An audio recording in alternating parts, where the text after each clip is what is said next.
নমস্কার, শুভ সন্ধ্যা। প্রিয় দর্শক বন্ধু, আমি গতকাল মানে আজকে হচ্ছে 30 নভেম্বর, 29 তারিখে আমি যে ক্লাসটা করেছিলাম, যে লেকচারটা আমি দিয়েছিলাম, সেটা হচ্ছে যে ফর্ম 16 মানে ইনকাম ট্যাক্স রিলেটেড ফর্ম 16, যারা স্যালারিড পার্সন তাদেরকে ফর্ম 16 ইস্যু করা হয়ে থাকে ফ্রম দ্য এমপ্লয়ার, মানে তারা যেখানে চাকরি করেন সেই চাকরির যারা মালিকানার অধিকারী বা যারা মালিক বা যারা এমপ্লয়ার, আমরা ইংলিশে বলি, তারা ফর্ম 16 ইস্যু করে থাকে। ফর্ম 16 ইস্যু করে থাকে কাদেরকে? এমপ্লয়ীদের। ঠিক আছে, তো স্যালারিড পার্সনরা হচ্ছে ফর্ম 16 পায়। তো আমি ফর্ম 16 কাকে বলে কালকের ভিডিওতে আমি আলোচনা করেছিলাম। ফর্ম 16 সম্বন্ধে একটা ওভারভিউ দিয়েছিলাম। ফর্ম 16-এর ডেফিনেশন, মানে এটা কী অ্যাকচুয়ালি ফর্ম 16 ব্যাপারটা কী, মানে এটা বেসিক্যালি একটা বেসিক নলেজ, যাতে তোমাদের বা যাদের এই নলেজটা নেই একদম, বা যারা একদম সার্ভিস সেক্টরে আছো, বা যারা ধরো অত বেশি এইসব নিয়ে ইনকাম ট্যাক্স বা অ্যাকাউন্টস নিয়ে যারা ঘাটাঘাটি করতে পছন্দ করে না, তাদের কিছু জিনিস জানা দরকার। যেহেতু প্রত্যেকেই আমরা ইনকাম করি, যারা স্যালারিড পার্সন প্রত্যেকেই আমরা স্যালারি পাই, তো কিছু বেসিক জিনিস জেনে রাখা দরকার। তো আজকে আমি যেটা আলোচনা করব, এই যে ফর্ম 16 যে আমরা ইস্যু করি, মানে যে এমপ্লয়াররা যে ইস্যু করে এমপ্লয়ীদের, বা আমরা যে ফর্ম 16টা পাই, সেটা তো আমরা জানলাম ফর্ম 16টা কী, সেটা আমরা জানলাম, ডেফিনেশনটা জানলাম। কিন্তু এই যে ফর্ম 16টা যে আমরা পেলাম, এবার আমাদের যেটা আজকে জানতে হবে, বা আজকে যেটা আমরা জানবো, আজকে আমি যেটা আলোচনা করব আমার এই ক্লাসে, সেটা হচ্ছে যে একটা ফর্ম 16-এর মধ্যে কী কী ইনগ্রেডিয়েন্টস থাকে, বা একটা ফর্ম 16-এ কী কী জিনিস কন্টেন্ট করে, বা কী কী সাবজেক্ট ওখানে দেওয়া থাকে, ফর্ম 16-এ কী থাকে। মানে যদি একটু খারাপ ভাষায় বা একটু সোজা বাংলা ভাষায় বলতে চাই, যে কী মাল মেটেরিয়ালস বা কী মাল মশলা ওর মধ্যে থাকে একটা ফর্ম 16, মানে ফর্ম 16টা কী বেসিক্যালি কী থাকে ওর মধ্যে, ABCD কী থাকে। তো এইটা নিয়ে আজকের কিন্তু ক্লাসটা আমরা আলোচনা করব, আজকে এই ক্লাসে আমি আলোচনা করব। ঠিক আছে, তো চলো শুরু করা যাক সেটা। আচ্ছা, ফর্ম 16টা ফার্স্টেই দেখতে হবে যে আমি কি বলেছিলাম, এটা একটা income tax deduction certificate to an employer, for an employer মানে টু অ্যান এমপ্লয়ি, মানে ফর অ্যান এমপ্লয়ি, মানে একজন এমপ্লয়ির জন্য এটা হচ্ছে একটা income tax deduction certificate which is issued by his or her employer. তো এখানে যে তোমাকে ফর্ম 16টা ইস্যু করছে, তাহলে আমি আমি ফার্স্টে একটা বলে রাখি, আমি যেটা আগে বলে ফেললাম, ফর্ম 16টা হচ্ছে যে একটা ইনকাম ট্যাক্স ডিডাকশন সার্টিফিকেট আমরা বলে থাকি, বা ইনকাম সার্টিফিকেট আমরা বলে থাকি। ঠিক আছে, এই ইনকাম ট্যাক্স ডিডাকশন সার্টিফিকেট বা ইনকাম সার্টিফিকেটটা যদি বলা হয়, তাহলে এইখানেই চলে আসছে কী ব্যাপার, যে ফর্ম 16 আমাদের কী কী থাকতে পারে। আমার টোটাল ইনকাম সারা বছরে আমি কত করেছি, কত টাকা স্যালারি পেয়েছি, কী কী কম্পোনেন্টসে স্যালারি পেয়েছি, বা কত টাকা বোনাস পেয়েছি সারা বছরে ওই পার্টিকুলার একটা কোম্পানি থেকে, বা আমার এমপ্লয়ারের থেকে, সেইটা পুরোপুরি ওই ফর্ম 16-এ মেনশন করা থাকবে। বোঝা গেল? যদি আমরা ইনকাম সার্টিফিকেটটাকে যেহেতু বলে থাকি, তাহলে আমার যে সারা বছরের টোটাল ইনকাম, আমি সারা বছরে যে কত টাকা ইনকাম করছি, সারা বছরের পার অ্যানাম যেটাকে আমরা ইংলিশে বলি, সেই ইনকামটা কিন্তু ফর্ম 16-এ মেনশন থাকবে। এই জন্য এটাকে ইনকাম সার্টিফিকেটও বলা হয়ে থাকে। শুধু ইনকাম থাকলেও তারপরে যে আমরা মাঝে যে বোনাসটা পাই, আমরা যদি বোনাস পেয়ে থাকি, একজন এমপ্লয়ি যদি বোনাস পেয়ে থাকে, সেই বোনাসটাও কিন্তু এই ফর্ম 16-এ উল্লেখ করা থাকবে ফর ট্যাক্স ক্যালকুলেশন। আর যাদের ট্যাক্স হবে না তাও থাকবে। ঠিক আছে, তো এই গেল তাহলে ফর্ম 16-এর ফার্স্টের পর কি, ফর্ম 16-এর ডেফিনেশন অনুযায়ী, বা ইনকাম, এটা একটা income tax deduction certificate proof হিসেবে বা ইনকাম সার্টিফিকেট হিসেবে যদি কিছু বলা হয়ে থাকে অ্যাজ পার ডেফিনেশন, তাহলে ফর্ম 16-এর ফার্স্টে আমি কী জানলাম কী থাকে, সেখানে আমার সারা বছরের টোটাল ইনকামটা ওর মধ্যে থাকে। এইবার নেক্সট যেটা ফার্স্টে, এটা তো গেল একটা মানে মেন পার্টটা, যে ফর্ম 16-এ কী থাকে। এবার ফর্ম 16টা অ্যাকচুয়ালি কে ইস্যু করে, সেটাও কিন্তু তার আইডেন্টিফিকেশান কী। যে ফর্ম 16 তোমাকে ইস্যু করছে, আমি দুম করে, বা আমি as an individual, as a person, আমি কিন্তু কাউকে কিন্তু দুম করে একটা, মানে হঠাৎ করে একটা কাউকে ফর্ম 16 ইস্যু করতে পারি না। বা আমার বাড়িতে যে মেড কাজ করে, বা আমি যদি কাউকে দিয়ে কোনো কাজ করাই, কাজ করানোর পরে তাকে যদি কোনো পেমেন্ট দিই, ঠিক আছে, আমি কিন্তু তাকে কিন্তু কোনো দুম করে একটা ফর্ম 16 ইস্যু করতে পারি না, কিন্তু আমি তার ক্যাপাবেল নই। কেন আমি তার ক্যাপাবেল নই? মানে আমি আমার মধ্যে সেই এলিজিবিলিটি ক্রাইটেরিয়া নেই, মানে আমি কিন্তু তার এলিজিবল নয় ফর্ম 16 ইস্যু করার। আমি কিন্তু আমি যাই হোক বন্ধুরা, আমাকে একটু ক্ষমা করে দিও, আমি কথা গুছিয়ে ঠিক বলতে পারি না, তাও আমি চেষ্টা করছি তোমাদেরকে গুছিয়ে বলার। যে ফর্ম 16 যে তোমাকে ইস্যু করছে তার আইডেন্টিফিকেশানটা কিন্তু ওই ফর্ম 16-এ উল্লেখ করা থাকবে, আদারওয়াইজ ফর্ম 16-এ কোনো ভ্যালু নেই। Ayan Mukherjee as a person nothing, absolutely nothing. সে কিন্তু কাউকে দুম করে একটা ফর্ম 16 ইস্যু করতে পারে না। সে একটা সাধারণ জায়গায় চাকরি করে, সে একটা সাধারণ ক্যাটাগরির মানুষ, একটা চাকরিজীবী মানুষ। সে কিন্তু যদি কোনো কাউকে দিয়ে কোনো কাজ করায়, হঠাৎ করে তাকে ফর্ম 16 ইস্যু করতে পারে না। So there must be some eligibilities to issue form 16 and employer কিন্তু ফর্ম 16 ইস্যু করতে পারে। এই যে এমপ্লয়ার ফর্ম 16 ইস্যু করতে পারে সেই এমপ্লয়ারের নামটা কিন্তু ওই ফর্ম 16-এ থাকবে। তাহলে কি বললাম? দুটো জিনিস বললাম। ফর্ম 16-এ কী কী থাকে নিয়ে আলোচনা করছি আজকের ক্লাসটাতে। ফার্স্টে বললাম মেন হচ্ছে কি, আমার টোটাল ইনকাম যেটা আছে সারা বছরে, সেই ইনকামটা কিন্তু ফর্ম 16-এ উল্লেখ করা থাকবে। নাম্বার 2, যেটা ফার্স্টে নাম্বার 1 হওয়া উচিত বলাটা, আমি নাম্বার 1-এ ফার্স্টে ওটা বলে নাম্বার 2-তে এটা বলছি, যাই হোক, কিন্তু এটা যেটা বলছি সেটা নাম্বার 1-এ থাকার কথা। যে মানুষ বা যে অর্গানাইজেশন বা যে এন্টিটি বা যে সত্তা বা যে প্রতিষ্ঠান তোমাকে ফর্ম 16 ইস্যু করছে, তার টোটাল আইডেন্টিফিকেশান বা তার টোটাল বেসিক ডিটেলস ওই ফর্ম 16-এ কিন্তু মেনশন করা থাকবে, আদারওয়াইজ ফর্ম 16-এর কোনো কিন্তু ভ্যালু থাকবে না। বোঝা গেল? তাহলে দুটো জিনিস। তাহলে ওই এবার থার্ড যে পয়েন্টটা আসছে সেটা হচ্ছে যে সেকেন্ডটা রিলেটেড, আমি যেটা বললাম ফর্ম 16 যে ইস্যু করবে তার ডিটেলসে কী কী থাকবে। ফর্ম 16-এ তার ডিটেলসে কী কী থাকবে? ডেফিনেটলি কোম্পানির নাম থাকবে, কোম্পানির অ্যাড্রেস থাকবে, কোম্পানির প্যান নাম্বার থাকবে, which is very very important, এবং কোম্পানির ট্যান নাম্বার থাকবে। কোম্পানির প্যান নাম্বার থাকবে, কোম্পানির ট্যান নাম্বার থাকবে, বা অর্গানাইজেশনের প্যান নাম্বার থাকবে, বা অর্গানাইজেশনের ট্যান নাম্বার থাকবে। কী কী বললাম? কোম্পানির অ্যাড্রেস থাকবে, কোম্পানির নাম তো অবশ্যই থাকবে, কোম্পানির প্যান কার্ড নাম্বার থাকবে, কোম্পানির ট্যান নাম্বার থাকবে, কোন ইয়ারের ফর্ম 16 ইস্যু করা হচ্ছে সেই ইয়ারটা মেনশন থাকবে, দ্যাট মিনস ফাইন্যান্সিয়াল ইয়ার, এবং তার পরবর্তীকালীন যে ইয়ারটা, যেটাকে অ্যাসেসমেন্ট ইয়ার বলে, সেই অ্যাসেসমেন্ট ইয়ারটা মেনশন করা থাকবে। তো কোম্পানি ডিটেলস বা অর্গানাইজেশন ডিটেলসটা কিন্তু ফর্ম 16-এ উল্লেখ করা থাকবে। তাহলে আমি কি বললাম? ফার্স্টে কি বললাম? যেহেতু এটা ইনকাম সার্টিফিকেট, আমার সারা বছরের ইনকাম ফর্ম 16-এ থাকবে, 1 নম্বর। 2 নম্বর হচ্ছে যে কোম্পানি বা যে অর্গানাইজেশন বা যে এন্টিটি বা যে ইন্ডিভিজুয়াল হোক বা না হোক, যাই হোক, যে ফর্ম 16 ইস্যু করবে তার ডিটেলসটা কিন্তু ফর্ম 16-এ উল্লেখ করা থাকবে। ডিটেলস বলতে তার কোম্পানির নেম, কোম্পানির প্যান নাম্বার, কোম্পানির ট্যান নাম্বার। প্যান নাম্বার হচ্ছে permanent account number, tan number হচ্ছে ট্যাক্স ডিডাকশনস অ্যাকাউন্ট নাম্বার। এগুলো সব উল্লেখ করা থাকবে, ঠিক আছে? আমি যদি আমার কোনো কথাতে যদি টেকনিক্যালি আমি যদি কিছু ভুল বলে থাকি, তোমাদের বলে রাখি, তোমরা কিন্তু আমাকে কমেন্টস বক্সে কমেন্ট করে আমাকে আমার ভুলটাকে শুধরে দেবে, কারণ আমি কিন্তু এক্সপার্ট নই। যতটুকু আমি নলেজ গেইন করি নিজের মতো করে, বা ইন্টারনেট ঘেটে যেটুকু আমি পাই, বা পড়াশোনার বইপত্র পড়ে যেটুকু আমি নলেজ গ্যাদার করতে পারি, সেটাকে জিস্ট করে তোমাদের সামনে আমি আমার বক্তব্যগুলো রাখি। আমি আবার বলছি, আমি কিন্তু not an professional, not an expert.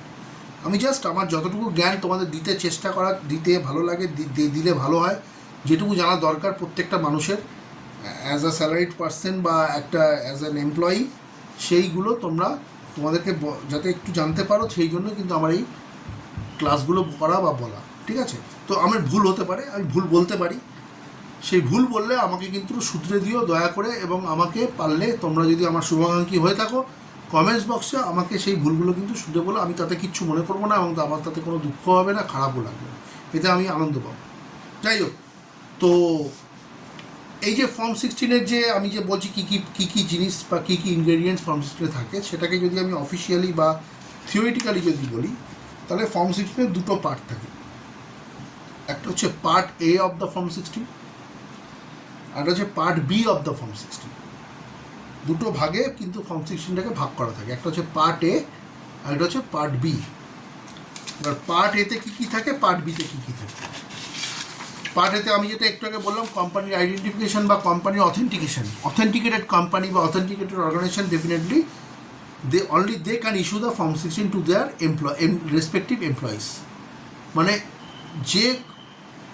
যে অর্গানাইজেশন ফর্ম 16 ইস্যু করবে সেই কোম্পানি কিন্তু অথেন্টিকেশনটাকে তাকে প্রোভাইড করতে হবে, that must be provided by the employer. তার অথেন্টিকেশনটা কী আছে, সেই অথেন্টিকেটেড কি, আর they really eligible to deduct, আর they really eligible to issue form 16। সেই অথেন্টিকেশনটা প্রোভাইড করতে গেলে তাকে তার যে ডিটেলসগুলো, তার যে কোম্পানির যে স্ট্যাটুটরি ডিটেলস, সেগুলো কিন্তু সেই ফর্ম 16 মেনশন করে দিতে হবে। আদারওয়াইজ ওই ফর্ম 16 যেটা আমি একটু আগে বারবার বললাম, আমি কিন্তু আবার আরেকবার বলছি, সেই ফর্ম 16 যদি কোম্পানির পার্টিকুলার ডিটেলস যদি সেই একটা ফর্ম 16 না থাকে, তাহলে কিন্তু সেই ফর্ম 16টা totally invalid for either party, for employer for employees. ঠিক আছে, তো এবার যদি আমি এই কথাটা বলে থাকি, তো আমি একটা ইংলিশে একটা কথা বলছি, before the certificate can be provided, before the certificate can be provided, the authentication of the company, authentication of the organization must be provided by the employer. In case you move to a new job, তুমি যদি switch over করো, job চাকরি যদি change করো একটা financial ইয়ারের মধ্যে, তুমি যদি ডিফারেন্ট অর্গানাইজেশনে চাকরি করো, বা যদি চাকরি একটা জায়গা থেকে আরেকটা জায়গায় তুমি সুইচ ওভার করো, তাহলে সেক্ষেত্রে in case you move to a new job, the new employer must provide a form 16 as well. ঠিক আছে, each new employer must provide form 16, each new employer must provide form 16 if you are a properly salaried person. ঠিক আছে, আর tax deduct হলে তো কোনো কথাই নেই, তোমাকে দিতেই হবে।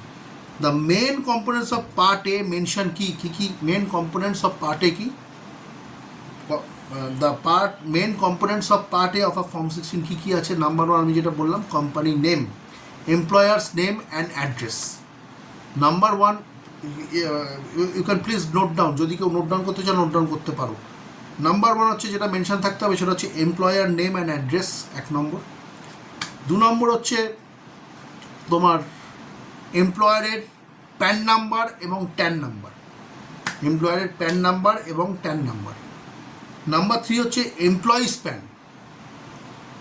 যে এমপ্লয়িকে আমি অ্যাজ অ্যান এমপ্লয়ার, যে এমপ্লয়িকে ফর্ম 16 মানে প্রোভাইড করছে, আমার যেমন একটা ফর্ম 16 যেমন এমপ্লয়ারের আইডেন্টিফিকেশান থাকতে হবে, তেমনি একটা ফর্ম 16 কিন্তু মাস্ট একটা এমপ্লয়ির আইডেন্টিফিকেশানও থাকতে হবে। সেই তার আইডেন্টিফিকেশানটা কি, টু ইনকাম ট্যাক্স ডিপার্টমেন্ট, সেটা হচ্ছে তার pan number. Income tax department কিন্তু তাকে তার প্যান নাম্বার ওয়াইজ চেনে, নাম ওয়াইজ না, তার প্যান নাম্বার ওয়াইজ চেনে। প্যান নাম্বারটা কিন্তু সেই ফর্ম 16 সেই এমপ্লয়ির ওপর মেনশন থাকতে হবে। ঠিক আছে, আমি আরেকবার রিপিট করছি, ফর্ম 16 যেমন কোম্পানি ডিটেলসটা প্রোভাইড করা হয়ে থাকে ওপরের দিকে পার্ট এতে, তেমনি যে এমপ্লয়িকে ফর্ম 16 ইস্যু করা হচ্ছে সেই এমপ্লয়ির প্যান নাম্বারটা কিন্তু একটা ফর্ম 16 উল্লেখ থাকতে হবে। এই জন্যই আমি যে অর্গানাইজেশনে কাজ করি, আমি এই মুহূর্তে যে অর্গানাইজেশনে কাজ করছি, সেখানে আমরা বছরের শুরুর দিকে বা বছরের মিডিলে বা এই সেপ্টেম্বর অক্টোবর নাগাদ, এই সময় আমরা যে ফর্ম 16 আমরা যে ইনকাম ট্যাক্স ডিক্লারেশন ফর্ম স্টাফেদেরকে যে প্রোভাইড করি, যাদের বেসিক্যালি মেনলি যাদের ইনকাম ট্যাক্স কাটা হয়, ডিডাকশন হয়, সেখানে কিন্তু আমরা প্যান নাম্বারটা এই কারণে উল্লেখ করতে বলি। অনেকে জিজ্ঞেস করে যে প্যান কার্ডটা কি দিতে হবে, বা প্যান কার্ডের নাম্বারটা কি মেনশন করতে হবে। এই কারণে প্যান কার্ডের নাম্বারটা মেনশন করতে হবে, প্যান কার্ডটা প্রত্যেক বছর তার নাম্বারটা কিন্তু দিতে হবে। ঠিক আছে, যেহেতু ফর্ম 16 কিন্তু প্যান কার্ড নাম্বারটাও তোমার ইস্যু হয়ে থাকে, মেনশন থাকে, এমপ্লয়িরও থাকে এবং এমপ্লয়ারও থাকে। ঠিক আছে, তো নেক্সট আমি কি বললাম, এমপ্লয়ার্স প্যান অ্যান্ড ট্যান, আর এটা হচ্ছে এমপ্লয়িজ প্যান কার্ড নাম্বার। আরেকটা নেক্সট হচ্ছে details of the tax deducted and deposited on a quarterly basis, মানে 4টে কোয়ার্টার থেকে একটা বছরে ইনকাম ট্যাক্স ডিপার্টমেন্টের রুল অনুযায়ী 4টে কোয়ার্টার থেকে April May June July August September October November December January February March last quarter. তো 4টে কোয়ার্টারের মধ্যে যে ট্যাক্স যে ডিডাক্ট করা হয়েছে এবং গভর্নমেন্টকে যে ডিপোজিট করা হয়েছে অন কোয়ার্টারলি বেসিস, সেই ডিটেলসটা কিন্তু মেনশন থাকতে হবে পার্ট এতে। তাহলে পার্ট এতে কী কী থাকবে আমি আরেকবার বলি বন্ধুরা, বা আমার দর্শক বন্ধুরা, আমি আরেকবার বলি পার্ট এতে কী কী থাকবে। পার্ট এতে থাকবে হচ্ছে 1 নম্বর কোম্পানি নেম। ফর্ম 16-এর পার্ট এতে কী কী থাকবে, একটা হচ্ছে কোম্পানির নেম এবং কোম্পানির অ্যাড্রেস থাকতে হবে। নাম্বার 2 হচ্ছে কোম্পানির প্যান নাম্বার এবং কোম্পানির tan number must be mention, must be specified in a form 16, valid form 16। যে কোম্পানি তোমাকে যে এমপ্লয়িকে সে ফর্ম 16 প্রোভাইড করছে, সেই যে এমপ্লয়ি নেমকে ফর্ম 16 প্রোভাইড করছে, সেই এমপ্লয়ি নেমের কিন্তু আইডেন্টিফিকেশান হচ্ছে তার প্যান নাম্বার। সেই প্যান নাম্বারটাও কিন্তু ফর্ম 16-এর পার্ট এতে মেনশন থাকতে হবে। এবং এখানে আমি আরেকটু জুড়ে দিই, যেটা আমি আমার ভিডিওর শুরুতে ক্লাসের শুরুতে বলেছিলাম, সেটা হচ্ছে যে কোন ফাইন্যান্সিয়াল ইয়ারের জন্য এই ফর্ম 16 ইস্যু করছি, কোন ফাইন্যান্সিয়াল ইয়ারের ইনকামের ওপর ফর্ম 16 আমি ইস্যু করছি, এবং তার যে পরবর্তী যে ফলোয়িং যে অ্যাসেসমেন্ট ইয়ার, সেই অ্যাসেসমেন্ট ইয়ারটাও মেনশন থাকতে হবে। প্রিভিয়াস ইয়ার বলতে ফাইন্যান্সিয়াল ইয়ারটাও যেমন মেনশন থাকবে, যে ফাইন্যান্সিয়াল ইয়ারের ইনকামের উপর আমি ফর্ম 16টা ইস্যু করছি। আর নেক্সট হচ্ছে যে অ্যাসেসমেন্ট ইয়ারের সেটা ফর্ম 16 যেটা অ্যাসেস হবে, সেই অ্যাসেসমেন্ট ইয়ারের নামটাও কিন্তু মেনশন থাকতে হবে।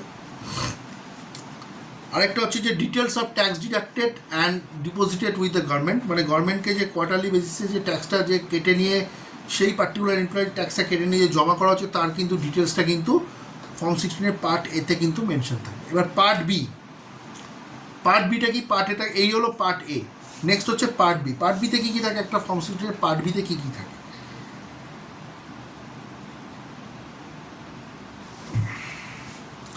পার্ট বিতে থাকে হচ্ছে একটা ফর্ম 16-এর পার্ট বিতে, এটা কিন্তু আন্ডারস্টুড। পার্ট বিতে কী কী থাকে সেটা হচ্ছে যে আমার যে টোটাল যে আমি যে কী বললাম ফার্স্টে, আমি বলেছিলাম যে আমি যে এটা ইনকাম সার্টিফিকেট বলছি, আমার যে টোটাল ইনকামটা বা টোটাল যে স্যালারি একটা এমপ্লয়ি পেয়েছে, কী কী কম্পোনেন্টস ওয়াইজ বা এবং টোটাল ডিটেল স্যালারি যেটা পেয়েছে সারা বছরের ব্রেকআপ করে, সেটা কিন্তু মেনশন করা থাকবে ফর্ম 16-এর পার্ট বিতে।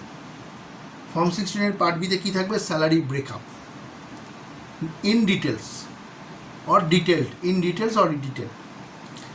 Breakup of the allowances under section 10 of the Income Tax Act in details. Section 10 Income Tax Act যে section 10 আছে, তার যে বিভিন্ন রকম অ্যালাউন্স আছে, সেই অ্যালাউন্সের কিন্তু ব্রেকআপ কিন্তু ইফ অ্যাপ্লিকেবল যদি থেকে থাকে তাহলে সেগুলো মেনশন থাকবে, কিন্তু তার হেডিংয়ে কিন্তু সেগুলো থাকবেই। ঠিক আছে, যার ক্ষেত্রে অ্যালাউ হচ্ছে, যার ক্ষেত্রে অ্যাপ্লিকেবল হবে তার থাকবে, যার ক্ষেত্রে অ্যাপ্লিকেবল হবে না থাকবে না, অ্যামাউন্টটা বসানো থাকবে না, যার ক্ষেত্রে অ্যাপ্লিকেবল হবে তার অ্যামাউন্টটা বসানো থাকবে।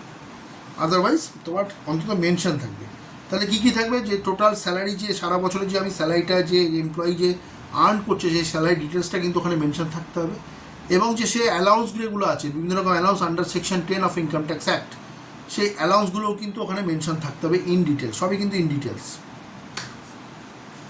এবার যে ডিডাকশানসগুলো অ্যালাউয়েবল হয়েছে ফর্ম 16 রেখে, মানে ইনকামের ক্ষেত্রে যে ডিডাকশানসগুলো অ্যালাউ হয়েছে যদি ইনকাম ট্যাক্সের এক্সেমশনের জন্য, সেই ডিডাকশানসগুলো কিন্তু ইন ডিটেলস কিন্তু সেখানে মেনশন থাকবে as per chapter 6A of the income tax act, as per chapter 6A and the income tax act. এবার যদি কোনো রিলিফ থাকে, যেমন relief under section 89 or rebate of the under section 18 of income tax act আর যে রিবেটগুলো, সমস্ত কিছু কিন্তু part বিতে মেনশন করা থাকবে। এবং কত টাকা ট্যাক্স হচ্ছে সেটাও মেনশন করা থাকবে, বা ট্যাক্স না হলেও সেই যে জিরো থাকবে সেটাও মেনশন করা থাকবে। ঠিক আছে, তো এখানে টোটালি যে এখানে মানিটারি যে ব্যাপারটা, টোটাল ইনকামের যে টোটাল ডিটেলস এবং তার উপর কত ডিডাকশানস হচ্ছে, ইনকামের যে ব্রেকআপ, স্যালারি ইনকামের যে ব্রেকআপ, আমি কত বোনাস পেলো বা স্যালারি পেলো, টোটাল ডিটেলস সব কিন্তু পার্ট বিতে মেনশন করা থাকবে। এবং তার সঙ্গে কি থাকবে, আমি যদি সেই যে এমপ্লয়ি যদি কোনো রিবেটের জন্য অ্যাপ্লিকেবল হয়, তাহলে রিবেট যদি পায় সেই রিবেটের কতটাও মেনশন করা থাকবে। ঠিক আছে, বা রিলিফ যদি কোনো কিছু থাকে, any relief under section 89 of the income tax act, সেটাও কিন্তু মেনশন করা থাকবে। লাস্টে কি থাকবে, ট্যাক্স পেয়েবল আর ট্যাক্স পেয়েবল যেটা নেট ট্যাক্স পেয়েবল যেটা ইনকাম ট্যাক্স, সেইটা কিন্তু সেই কথাটা কিন্তু মেনশন করা থাকবে। এই হলো টোটাল একটা ফর্ম 16-এর কিন্তু কম্পোনেন্টস, মানে কী কী কম্পোনেন্টস ফর্ম 16-এর মধ্যে থাকে, কী কী ইনগ্রেডিয়েন্টস ফর্ম 16-এর মধ্যে থাকে। তাহলে বোঝা গেল বন্ধুরা, ফর্ম 16-এর দুটো পার্ট থাকে, একটা হচ্ছে part A, part B. Part এতে অ্যাকচুয়ালি বেসিক্যালি দ্য আইডেন্টিফিকেশান বা অথেন্টিকেশান ডিটেলস থাকে। যে কোম্পানি ফর্ম 16 ইস্যু করছে, যাকে ইস্যু করছে তারও অথেন্টিকেশান বা তার পার্টিকুলার্স থাকবে সেখানে। যে কোম্পানি ফর্ম 16 ইস্যু করছে তার প্যান কার্ড নাম্বার, তার ট্যান নাম্বার, এগুলো সব মেনশন থাকবে পার্ট এতে। এবং যে কোম্পানি যে এমপ্লয়িকে যে ফর্ম 16 ইস্যু করছে সেই এমপ্লয়ির কিন্তু প্যান নাম্বারটাও কিন্তু সেখানে মেনশন থাকতে হবে। যে ফাইন্যান্সিয়াল ইয়ারের জন্য ফর্ম 16 ইস্যু করা হচ্ছে সেই ফাইন্যান্সিয়াল ইয়ারটা মেনশন থাকতে হবে। তার পরবর্তী যে অ্যাসেসমেন্ট ইয়ার সেটাও মেনশন থাকতে হবে। কোম্পানির যে অ্যাড্রেস, কোম্পানির নেম সেটাও মেনশন থাকতে হবে। এবং সারা বছরে কোয়ার্টারলি বেসিসে যে ইনকাম ট্যাক্সে তার থেকে কেটে নিয়ে যেটা গভর্নমেন্টকে জমা করা হয়েছে তার ডিটেলসটা কিন্তু সেখানে মেনশন থাকতে হবে। এটা হচ্ছে পার্ট এ গেল। পার্ট বিতে কী থাকবে? স্যালারি ব্রেকআপটা থাকবে। হ্যাঁ, টোটাল স্যালারি যে ব্রেকআপ, আমি সারা বছরে যে কী হেডে টাকাটা পেয়েছি, সেকশন 17 সাবসেকশন 1 এগুলো সব থাকে আর কি। যাই হোক, এছাড়াও যে বিভিন্ন রকম অ্যালাউন্স থাকে under section 10 of income tax act in ডিটেলসে সেগুলো থাকবে। ঠিক আছে। নেক্সট থাকবে হচ্ছে যে ডিডাকশানসগুলো অ্যালাওয়েবল, মানে একটা ইনকাম ট্যাক্সের ছাড়ের জন্য যে ডিডাকশানসগুলো অ্যালাওয়েবল, সেই ডিডাকশানসগুলো ডিটেলস কিন্তু as per chapter 6A of the income tax সেটা কিন্তু ওখানে মেনশন থাকবে। নেক্সট হচ্ছে any relief under section 89 of income tax act, সেটা কিন্তু এখানে মেনশন থাকবে। রিবেটের কথাটা সেখানে মেনশন থাকবে। ঠিক আছে। আরও কিছু কিছু জিনিস থাকে। যাই হোক, লাস্টে কী থাকবে? লাস্টে কত টাকা ট্যাক্স কেটে নেওয়া হলো, বা ট্যাক্স যদি নাও হয় সেই লেখাটা থাকবে যে ট্যাক্স পেয়েবল, আর যদি ট্যাক্স তার না হয়ে থাকে তার ট্যাক্স পেয়েবল নীল থাকবে। আর ট্যাক্স যতটা পেয়েবল থাকবে সেটা এখানে মেনশন থাকবে অ্যামাউন্টটা। ঠিক আছে। তাকে সেই ট্যাক্সটা পে করতে হবে। ঠিক আছে। তো এরকম একটা ব্যাপার থাকে। তো এই হচ্ছে ফর্ম 16। ফর্ম 16-এর ডিটেলস, মানে এই কম্পোনেন্টস বা ইনগ্রেডিয়েন্টস। নেক্সট যে ক্লাসটা আমি আলোচনা করব সেটা হচ্ছে ডিফারেন্ট কাইন্ড অফ ফর্ম 16। কত রকমের, মানে ফর্ম 16-এর সাথে যে আমি ভুল বললাম যে ফর্ম 16টা যে আমরা ইস্যু করছি এমপ্লয়িদের, এছাড়াও কিন্তু আরও বিভিন্ন রকম ফর্ম আছে ইনকাম ট্যাক্সের একটা ইনকাম প্রুফ হিসেবে, বা ট্যাক্স ডিডাকশন সার্টিফিকেট, সেই ফর্মগুলো সম্বন্ধেও মেনশন করবো। এবং তার সঙ্গে এই ফর্ম 16-এর ডিফারেন্সগুলো কী সেটাও কিন্তু আমরা আলোচনা নেক্সট ভিডিওতে করবো, নেক্সট ক্লাসে করবো। ঠিক আছে। তো আপাতত তোমরা এই ভিডিওটা যদি ভালো লেগে থাকে তাহলে তোমরা, যদি তোমাদের এটা মনে হয় যে এটা যদি কাজে দিতে পারে তাহলে তোমরা নোট ডাউনও করতে পারো আমার এটা রিমাইন্ড করে বা বারবার শুনে। আদারওয়াইজ যদি ভালো লাগে তাহলে, যদি পারো, যদি মনে হয় যে কারোর জন্য এটা ফ্রুটফুল হতে পারে তাহলে তাদেরকে শেয়ার করতে পারো। আর যদি আমার চ্যানেলটা তোমরা কেউ নতুন থাকো, যদি কেউ নতুন শুনছো, তাহলে আমার চ্যানেলটা যদি ভালো লাগে থাকে তাহলে পারলে সাবস্ক্রাইব করো, আমি রিকোয়েস্ট করতে পারি, আর কিছুই নয়। আর যদি ভালো লাগে শেয়ার করতে পারো, এতে আমার একটু কনফিডেন্স বাড়বে এবং আমার একটু নিজস্ব আরও কিছু ভালো কাজ করার বা ভালো কিছু বক্তৃতা দেওয়ার বা ভালো কিছু লেকচার দেওয়ার ডেফিনেটলি এডুকেশনাল ম্যাটার্সের উপর, তাহলে আমি সেই কনফিডেন্সটা তোমাদের কাছ থেকে পাবো, এটাই আমি চাই বলে। যাই হোক, শুভ সন্ধ্যা সবাইকে আবার, এবং প্রত্যেকে সুস্থ থাকো, ভালো থাকো, এই বলে আজকের ক্লাসটা আমি এখানে কিন্তু শেষ করছি। শুভরাত্রি, নমস্কার।